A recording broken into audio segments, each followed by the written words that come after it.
FM lifeline, lifeline, lifeline. नमस्कार श्रोताओं, phone in programme FM lifeline में आप सभी का बहुत बहुत स्वागत है।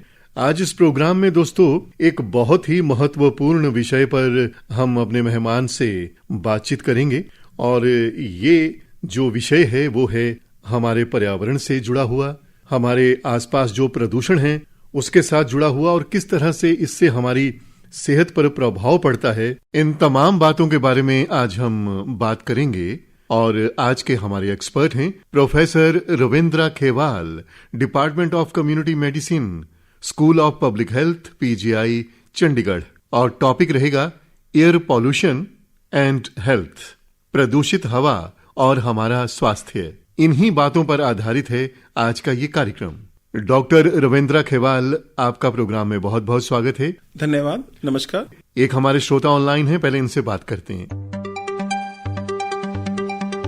FM लाइफलाइन कार्यक्रम में आपका स्वागत है जी। हाँ जी, नमस्कार अनिल जी। जी नमस्कार जी, वेलकम। अपना नाम बताइए, जगह का नाम बताइए। मैं मिसेस बेदी पंचकुला से बोल रही हूँ। जी बेदी जी, आपकी ये पहली कॉल है प्रोग्राम में। हाँ जी। पहले तो आप ये बताइए आप कैसी हैं? ठीक हूँ। अच्छा, हर बार की तरह आप हमेशा अच्छी रहें। और आज इस प्रोग्राम में डॉक्टर रविंद्रा खेवाल हमारे साथ हैं, पॉल्यूशन और सेहत से जुड़ी बात कर रहे हैं। आपका सवाल जो है आप इनसे कीजिए। अच्छा, हेलो। नमस्कार मैम। आप नमस्ते डॉक्टर साहब। इतनी जो डे टू डे ये गाड़ियाँ धुआं छोड़ती हैं, हॉर्न बजाती हैं, सड़कों पे भरी हुई हैं गाड़ियाँ, इसका हमारी हेल्थ पे कितना उल्टा असर होता है, ये जरा प्लीज कन्वे कर दीजिए। आपने बहुत अच्छा सवाल किया कि जो ये यातायात या व्हीकल हम यूज करते जा रहे हैं, इसका हमारे स्वास्थ्य पर क्या प्रभाव पड़ता है। तो आपको जानकर हैरानी होगी कि गाड़ी जब चलती है उससे तरह तरह के पोल्यूटेंट निकलते हैं, चाहे वो ऑक्साइड ऑफ नाइट्रोजन हो, सल्फर डाइऑक्साइड हो और सूक्ष्म कण, और इसमें एक होता है ब्लैक कार्बन। 2013 में WHO ने इसको कार्सिनोजेनिक डिक्लेयर किया, यानी कि ये कैंसर का कारण बन सकता है। कैंसर का कारण, हाँ जी। तो अब अगर हम देखें तो air pollution is one of the major risk factor for our health. और आज अगर हम इंडोर और आउटडोर एयर पोल्यूशन दोनों को मिला देते हैं तो ये नंबर 1 रिस्क फैक्टर है फॉर प्रीमैच्योर मोर्टेलिटी, यानी कि समय से पहले होने वाली मौतों का एक मुख्य कारण। मौतों का, हाँ जी। पर डॉक्टर साहब, इसका हम लोग सोल्यूशन क्या करें? क्योंकि गाड़ियों वाले तो बच निकलते हैं पोल्यूशन छोड़ते हुए। हम चाहते हैं चलो ये ले पोल्यूशन सर्टिफिकेट, कहीं तो झूठा ही लेके घूमते हैं, कहीं वैसे ही इतना ट्रक लोग धुआं छोड़ते हैं, सड़कों पर हॉर्न बजाते हैं, नॉइज पोल्यूशन से कान बहरे हो रहे हैं। देखिए, आपने बहुत अच्छा सवाल किया। हम जो पार्ट हैं वो नॉइजी सोसाइटी का एक हिस्सा बनते जा रहे हैं, और जो ट्रांसपोर्ट रिलेटेड नॉइज होती है वो लगभग 50% से लेकर 60% उसका हिस्सा होता है जो पर्यावरण में नॉइज हो रही है। अगर ये नॉइज 70 डेसिबल से ऊपर हो जाती है तो इसके हमारे स्वास्थ्य पर विपरीत प्रभाव देखने को मिलते हैं, और टेम्परेरी हियरिंग लॉस से लेके परमानेंट हियरिंग लॉस, इसके अलावा नॉन ऑडिटरी हेल्थ रिस्क भी इससे एसोसिएटेड होते हैं। आपने देखा होगा कि अगर कोई हॉर्न बजाता है तो सडनली हमें गुस्सा आ जाता है, तो ब्लड प्रेशर का बढ़ना, चिड़चिड़ापन होना, जो अनिद्रा की स्थिति है, या आप कह सकते हैं कि हमारी जो डिस्टरबेंस होती है, कोई स्टडी कर रहा है या कुछ है, तो वो सब इसके प्रभाव देखे गए हैं। डॉक्टर साहब, हम लोग सड़क पे चलते हैं, कई बार कांप के ना फुटपाथ पे गिरने की हो जाती है हमारी हालत, कि इतनी बॉडी में शिवरिंग हो जाती है कि वो जोर से हॉर्न बजाते हैं, घबरा के हम लोग रोड साइड पे गिरने वाले हो जाते हैं। बिल्कुल मैम, आपने बहुत सही बताया। और इसी वजह से क्या होता है कि हमारी बॉडी में जब ये होता है, सडनली हॉर्न होता है, तो एक पैनिक स्टेट आती है, तो सडनली हमारा ब्लड प्रेशर भी चेंज होता है और इसकी वजह से कार्डिक अरेस्ट भी हो सकता है। ये जो रिस्क है ये हमें समझना होगा, और जो खास तौर पे हॉर्न है हमें उसे बेवजह इस्तेमाल नहीं करना है। मैंने आपको बताया कि 50 to 60% जो नॉइज पोल्यूशन का कारण है वो हम लोग हैं, तो we have to change our self. और हमारे आदरणीय प्रधानमंत्री हैं, उन्होंने अभी मंत्र भी दिया है लाइफ, यानी कि लाइफ स्टाइल फॉर एनवायरमेंट। बहुत अच्छे से जवाब मिला मुझे। थैंक यू, बहुत बहुत धन्यवाद आपका। प्रोग्राम FM लाइफलाइन में आपका स्वागत है जी। जी नमस्कार। जी नमस्कार, नाम बताइए, जगह का नाम बताइए। जी मैं योगेश ठाकुर, मंडी हिमाचल प्रदेश से बोल रहा हूँ। अच्छा ठाकुर साहब, कैसे हैं आप? जी बढ़िया हूँ। मंडी कहाँ से? करसोग से। करसोग से जी। तो ठाकुर साहब, इस वक्त हमारे साथ डॉक्टर रविंद्रा खेवाल मौजूद हैं स्टूडियोज में, और पॉल्यूशन और सेहत का आपस में क्या संबंध है और किस तरह से पॉल्यूशन हमारी सेहत पर प्रभाव डालता है, इसके बारे में आपका जो सवाल है वो आप कीजिए डॉक्टर से। जी, मेरा सवाल पोल्यूशन से रिलेटेड है। जैसे हम देखते हैं बरसात में या सर्दियों में जैसे धुंध छाई रहती है जी, जो एक बात आती है हमारे सामने स्मॉग, जी स्मॉग, जो स्मोक और फॉग का कॉम्बिनेशन होता है, ये हमारे स्वास्थ्य के लिए किस तरह से हानिकारक होता है और इससे बचने के लिए हम क्या कर सकते हैं? स्मॉग के बारे में डॉक्टर साहब जानना चाहते हैं कि इसका क्या प्रभाव है। और एक और बात है, जो नॉर्मल स्मोक होता है और जो इंडस्ट्री और गाड़ियों से निकलने वाला धुआं होता है, जो फॉग के साथ स्मॉग मिलता है, इसमें कोई डिफरेंस है या एक तरह का होता है? वो फॉग में स्मोक मिलती है तो स्मॉग बन जाता है। जी, ये तो जी डॉक्टर बताएंगे आपको टेक्निकली। ठाकुर साहब, आपने बहुत अच्छा सवाल किया कि स्मोक किस तरह से बनता है। तो आपने बिल्कुल सही कहा कि इसमें स्मोक है और फोग है, दोनों का मिक्सचर होता है और उससे बनता है। तो इसमें meteorological parameter means relative humidity, temperature और जो यूवी सनलाइट है, इनका मेजर रोल होता है। साथ में जो हमारे एमिशन सोर्सेज होते हैं, ये दोनों मिलकर ये स्थिति बनाते हैं जिसमें प्राइमरी और secondary air pollutant. Primary air pollutant यानी कि जो हम सीधा देखते हैं कि हमारे व्हीकलों से निकल रहे हैं, और ये आपस में जब रिएक्ट करते हैं यूवी और जो एटमॉस्फेयर में हमारे वीओसीज हैं या प्रीकर्सर्स हैं, उनकी प्रेजेंस में वो सेकेंडरी एयरसोल बनाते हैं और स्मोक जैसी स्थिति पैदा हो जाती है। इसमें अगर प्रदूषण का स्तर ज्यादा हो जाता है, यानी कि जिस समय हमने देखा था कि अक्टूबर नवंबर में जब हमारे परिस्थितियां इस तरह से बनती हैं कि मानसून जो है विड्रॉ कर चुका होता है और जो हमारे एमिशन सोर्सेज हैं वो लगातार एमिट करते रहते हैं, और जो एटमॉस्फेरिक बाउंड्री लेयर है यानी कि जिसमें ये पोल्यूशन मिक्स होते हैं वो कम हो जाती है। तो उस वजह से क्या होता है कि ये प्रदूषण का स्तर बढ़ता है और हमने देखा है कि एयर क्वालिटी जो है वो पुअर से लेके वेरी सीवियर तक हो सकती है। तो इसके हमारे स्वास्थ्य पर विभिन्न प्रभाव पड़ सकते हैं। डिपेंड करेगा कि हम किस एज ग्रुप में हैं, हमें कोई अंडरलाइंग डिजीज तो नहीं है कि हमारे को कोई मेडिकल कंडीशन ऐसी है, या फिर आप कह सकते हैं कि प्रेग्नेंट वुमेन या एल्डरली पॉपुलेशन है। खासतौर पे जो बच्चे हैं उनको भी ये रिस्क रहता है। तो depending on that basically it can lead to any risk short term, जैसे breathing difficulty, inflammation of upper respiratory throat, और अगर लॉन्ग टर्म इसको एक्सपोजर होता है तो इसके सीवियर हेल्थ इंपैक्ट यानी कि आपको COPD, chronic obstructive pulmonary disease, rheumatic heart disease, stroke, इन सब की भी संभावनाएं बढ़ जाती हैं। ठाकुर साहब, अगर आपको इससे बचाव करना है तो सबसे पहली बात तो ये कि आप जो भीड़ भाड़ वाले इलाके हैं जहां पर पोल्यूशन के हॉट स्पॉट होते हैं, ट्रैफिक लाइट, वहां पर जाने से बचें।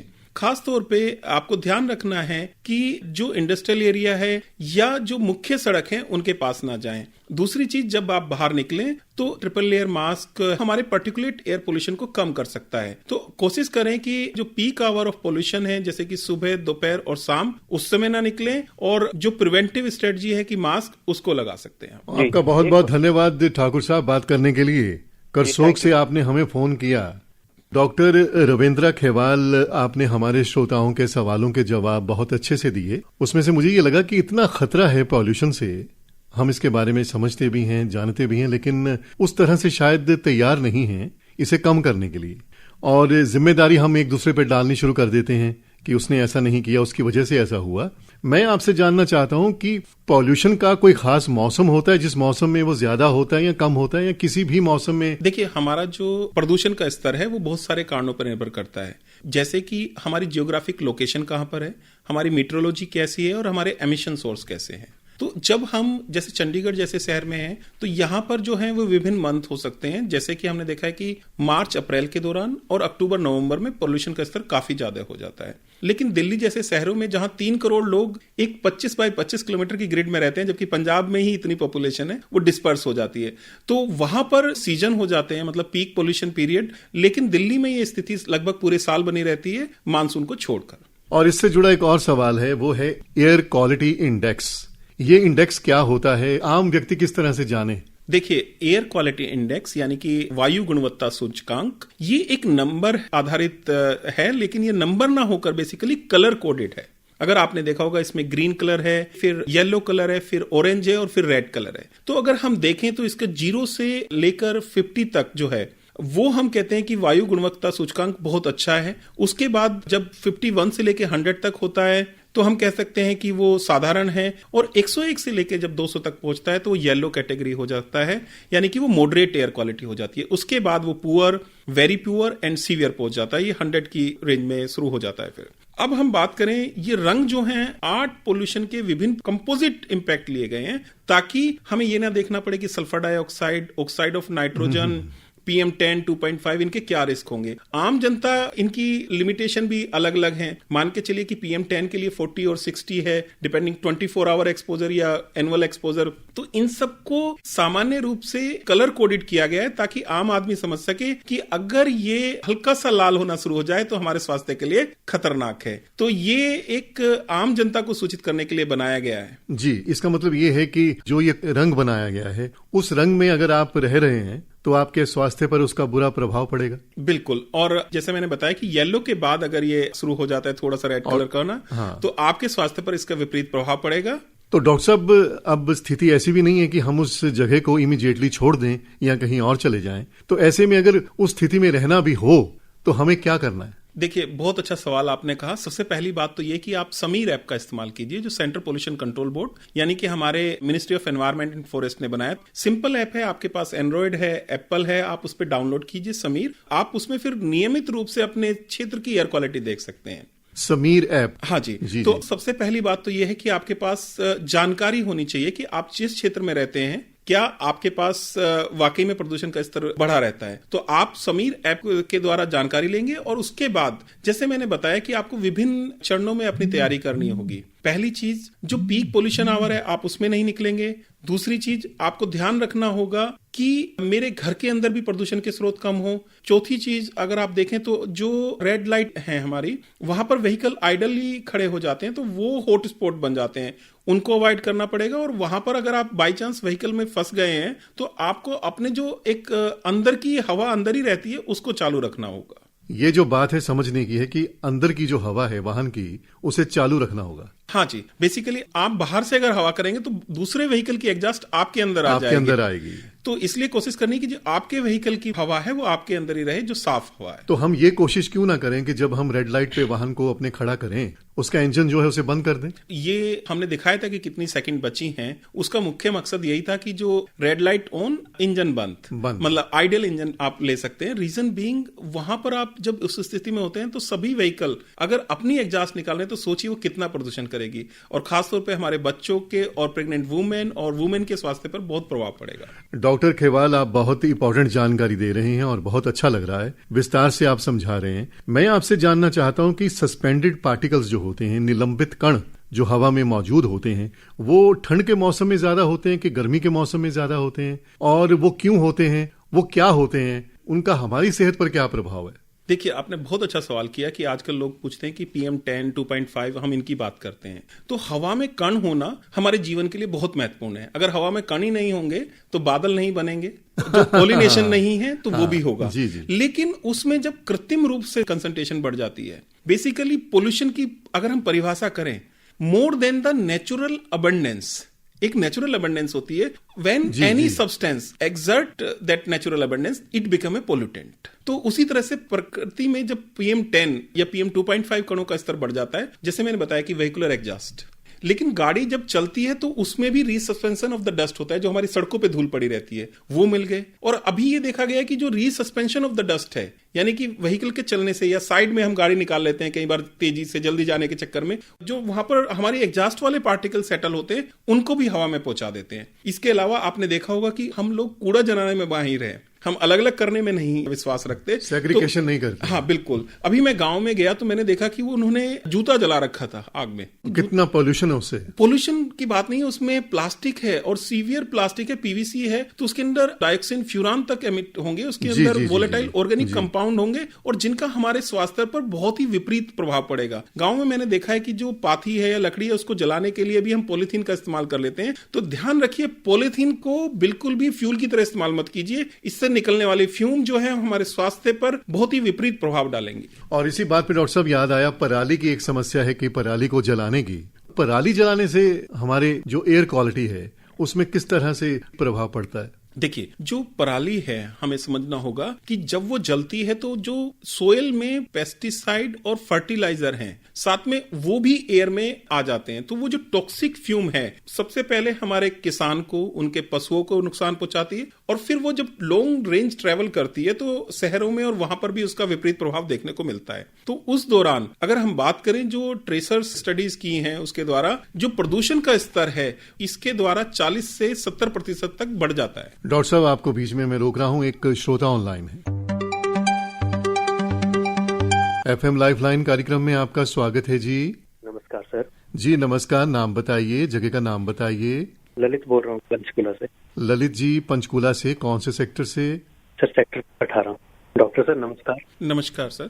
सर मेरा प्लान है कुछ टाइम में दिल्ली जाने का माँ के साथ। बिल्कुल। तो मैं सोच रहा था कि वहाँ पे न्यूज तो आती रहती है कि पोल्यूशन बहुत है, दिल्ली का मुंबई का बहुत ज्यादा है, तो सर उससे कैसे बचा जाए? तो आपकी जो मदर हैं वो बेसिकली हाई रिस्क में आते हैं, एल्डरली पॉपुलेशन है, तो आपको ध्यान रखना है कि जब वो बाहर निकले तो वो मास्क लगा के रखें जब भी पॉल्यूटेड क्षेत्र में जाएं। और इसके अलावा ये आप कोशिश करिएगा कि वो दिन में नियमित रूप से पार्क वगैरह जहां पे कम पोल्यूशन हो वो वॉक करते रहें। साथ के साथ अगर आप चाहें तो अपने घर के आसपास पानी का छिड़काव करेंगे तो उससे क्या होगा कि जो रीसस्पेंशन ऑफ डस्ट है वो सेटल हो जाएगी। अपने घरों की जो है नियमित रूप से सफाई करने से भी ये देखा गया है कि प्रदूषण का स्तर कम होता है। और तीसरी बात, आपकी जो किचन है आपको उसमें ये इंश्योर करना है कि जो इंडोर एयर पोल्यूटेंट है, यानी कि हम जब तला हुआ बनाते हैं या अंगीठी इस्तेमाल करके बनाते हैं तो उस तरह का आपका ना इंडोर पोल्यूशन हो ना आउटडोर एयर पोल्यूशन हो। अगर आउटडोर एयर पोल्यूशन आप समीर ऐप से चेक करेंगे ज्यादा है तो आप अपने खिड़की दरवाजे बंद रख सकते हैं और इसके द्वारा वो बच सकते हैं। बात आती है कि क्या एयर प्योरीफायर और इन सब का इस्तेमाल करना चाहिए। Being a public health professional हम इन चीजों को अवॉइड करते हैं क्योंकि ये लास्ट रिसोर्ट में आते हैं। उससे पहले होता है कि हम जो सरकार के साथ मिलकर प्रयास कर रहे हैं, जैसे कि आपको पता भी होगा कि national clean air programme Bharat सरकार ने लॉन्च किया था 2019 में जी। उसका उद्देश्य ही ये है कि जो नॉन अटेनमेंट सिटीज हैं, जैसे कि दिल्ली की आपने बात की, पंजाब में 8 शहर हैं, चंडीगढ़ इसमें इंक्लूडेड है, तो किस तरह से इन शहरों का 40 to 60% जो प्रदूषण है उसको कम किया जाए। और इसका उद्देश्य जहां 2024 तक था अभी उसे 26 तक बढ़ाया है क्योंकि 2 साल वो कोविड की वजह से डिले हो गया है। धन्यवाद सर। जी जी डॉक्टर साहब, अभी दिल्ली की बात हुई तो दिल्ली से मुझे याद आया, आपको भी याद होगा कि दिल्ली में 2 केसेस ऐसे हुए थे जहां वो कमरे में सोए हुए थे व्यक्ति, सुबह उठे तो वो सोए ही मिले। बिल्कुल। ऐसी जो स्थिति है ये क्यों बनी?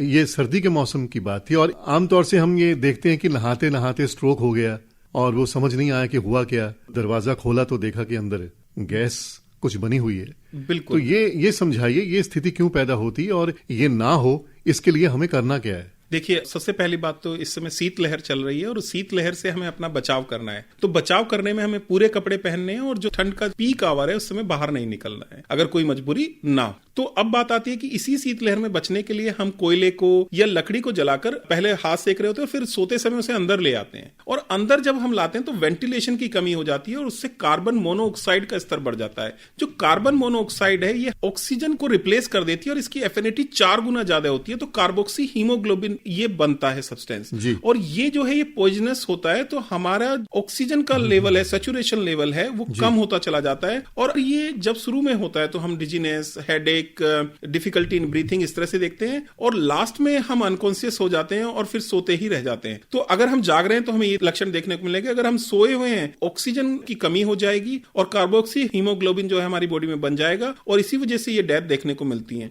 सेम स्थिति क्या होती है कि हमारे बाथरूम या उसमें वेंटिलेशन की कमी होती है और हमने गैस गीजर लगाया है वो बाहर लगाने की बजाय अंदर ही लगाया होता है, जिससे कार्बोक्सी हीमोग्लोबिन या कार्बन मोनोऑक्साइड बेसिकली उसका स्तर बढ़ जाता है और अनकॉन्शियस होकर डेथ होने की संभावना बढ़ जाती है। तो डॉक्टर साहब, इसका मतलब जो पहले गांव में लोग कुएं में उतरा करते थे तो दिया लेकर उतरा करते थे या मोमबत्ती जला के जाया करते थे, उसका मतलब यही है कि अगर मोमबत्ती जलती रह जाए तो ऑक्सीजन है। बहुत ही सही आपने बताया कि और हमारे यहाँ दिया जलता रह जाए तो ऑक्सीजन है। हाँ, अगर वो नहीं जलता है तो फिर अंदर जाना खतरनाक है। बिल्कुल, क्योंकि उसके अंदर क्या होता है कि जैसे आपने बताया कुएं के अंदर जो नीचे है तो कई बार टॉक्सिक गैसेस एक्यूमुलेट हो जाती हैं। तो इसी वजह से पहले ये था कि एक दिया हम नीचे लेके जाते थे, अगर वो बुझ जाता था तो तुरंत ऊपर आना होता था क्योंकि हमें पता है कि वहां पर टॉक्सिक गैसेस हैं। तो इसी तरह से हमने देखा है कि कुछ लोग जब सीवर में उतरते हैं तो सीवर में भी क्या होता है कि toxic fumes, VOCs, carbon monoxide, sulphide gases, तो उनका स्तर बहुत ज्यादा होता है and that lead to the death. इसीलिए हमने देखा है कि कुछ लोग जो सीवर में गए उनकी जो है तुरंत डेथ हो जाती है। तो इंश्योर करना है, आजकल कार्बन मोनोऑक्साइड मॉनिटर भी आ गए हैं, बहुत ही सस्ते होते हैं, आप पहले उससे कंसंट्रेशन मेजर कीजिए और उसके बाद सुरक्षित होने पर ही आप अंदर जाइए। डॉक्टर खेवाल, हमें लगता है कि जो हमारी जनरेशन है ये हमारा दायित्व है कि हम अपनी आने वाली पीढ़ी को एक साफ सुथरा एनवायरनमेंट दें, पॉल्यूशन फ्री दें, उसके लिए हमें आज से काम करना है और काम हो भी रहा है। आप जैसे पर्सनैलिटीज काम कर रही हैं, प्रिवेंशन पे काम कर रहे हैं आप लोग, पीजीआई कर रहा है और संस्थान है, दुनिया भर में काम हो रहा है। क्लाइमेट चेंज को लेके काम हो रहा है, भारत सरकार बहुत काम कर रही है, अंतर्राष्ट्रीय स्तर पर बहुत काम कर रही है। जो हम अपनी जिम्मेदारी है वो निभा रहे हैं। अगर हम अपने लोकल स्तर पर देखें तो हमारे शहर में जो आसपास स्कूल हैं, विद्यालय हैं, वहाँ छोटे छोटे बच्चे पढ़ते हैं, उनके आसपास के पॉल्यूशन को किस तरह से कम किया जाए, वहाँ के पर्यावरण को किस तरह से स्वच्छ रखा जाए, उसके लिए हमें क्या करना है? ये बहुत ही महत्वपूर्ण सवाल है। देखिए, जो हमारे बच्चे हैं और जो हमारा व्हीकल से निकलने वाला एक्सपोजर है वो डायरेक्ट उनका जो ब्रीथिंग जोन है उसमें आता है, and they are expose to more pollutant, और उनका जो ब्रीथिंग रेट भी है वो हाई होता है क्योंकि उनकी एक्टिविटी ज्यादा होती है। तो हमें उसे कैसे कम करना है? ज्यादा करते हैं। हाँ, तो इसके लिए 3 क्षेत्र को मिलकर काम करना होगा। पहली बात स्कूल, जो पेरेंट्स और कम्युनिटी, यानी कि जो हमारी म्युनिसिपैलिटी है। अब आपने देखा होगा कि जब भी बच्चों की छुट्टी होती है वहां पे सब एक एक गाड़ी में अपने बच्चे को लेने जा रहे हैं, तो आप एक कारपूलिंग की शुरुआत कर सकते हैं। दूसरी चीज, आप देखेंगे कि कुछ बच्चे सिर्फ पैदल या साइकिल से आ रहे हैं, आप उसको प्रमोट कर सकते हैं। तीसरी चीज, आप स्कूल से कुछ दूरी पहले ऐसे बनाइए जोन ताकि आपके जहां बच्चे एकदम से निकल के आ रहे हैं उनका एक्सपोजर कम हो।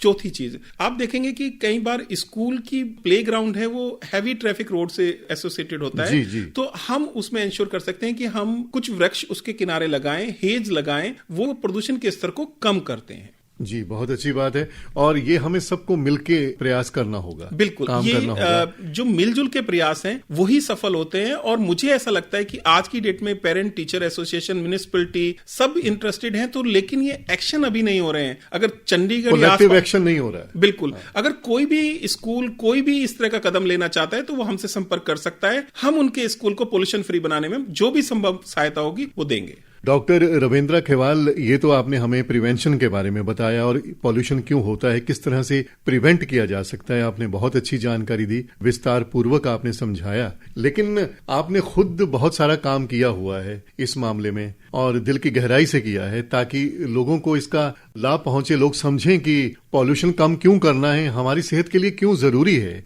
इस पर आपने बहुत काम किया, बहुत शोध किया है। अब हम उस पर आना चाहते हैं। जी, मुझे याद आ रहा है कि एक वायु कॉमिक करके आपने एक किताब जो है वो तैयार की थी और भारत सरकार ने उसे लॉन्च किया था। बिल्कुल, उसके बारे में बताइएगा। वो किताब क्या है? वायु कॉमिक अपने आप में एक बहुत ही अनूठा सा नाम है, तो वो क्या है, उस पे किस तरह से आपने काम किया है, वो क्या संदेश देती है? देखिए, ये जो पुस्तिका है बेसिकली कॉमिक बुक, ये 9 मार्च 2020 को भारत सरकार के द्वारा रिलीज की गई थी और ये इसका नाम था किड्स वायु एंड कोरोना। आप सोचिए कि उस समय तक लॉकडाउन भी नहीं लगा था तब ये पुस्तिका रिलीज की गई थी, क्योंकि बच्चों की जो आबादी है बिलो 18 वो 41.6% है। यानी कि हम 40% आबादी को जब कैटर करना चाह रहे थे और उनको कोविड के बारे में कैसे बचाव हो। बड़े लोग जो हैं टेलीविजन, न्यूज़पेपर से ले रहे थे, लेकिन मैं बच्चों के अंदर एक एप्रीहेंशन देख रहा था। तो इसमें मेरे ही 2 बच्चे, लक्ष्य और आदित्य खेवाल, और जो फैमिली में डॉक्टर सुमन, अच्छा, आपका अपना बेटा? हाँ जी, हाँ जी। अच्छा। उन्होंने उनके साथ मिलके जब मैंने उनकी एप्रीहेंशन देखी, मोहल्ले के बच्चों के साथ, वो मतलब they were not talking to us but they were afraid. तो हमने फिर ये पुस्तिका बनाई और जब मिनिस्ट्री तक ये पहुंची तो इसकी बहुत सराहना हुई। और आपको जान के हैरानी होगी कि भारत सरकार ने ये 9 मार्च 2020 को रिलीज की, जबकि how to talk about covid